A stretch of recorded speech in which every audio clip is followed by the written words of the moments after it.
মাহে রমজান সামনে, এবারের রমজানে টার্গেট নাও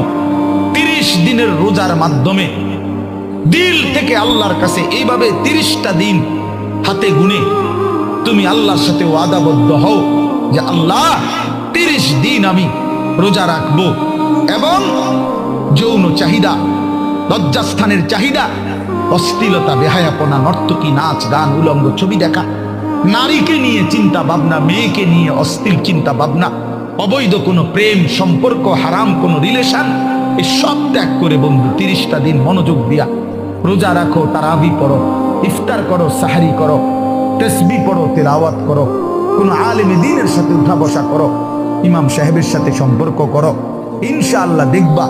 আল্লাহ চাহে তো 30 দিনের মাথায় আল্লাহ বলেন লাআল্লাকুম তাত্তাকুন, আমি আল্লাহ ওয়াদা দিলাম মোমেন তোকে মুত্তাকি বানিয়ে দেব।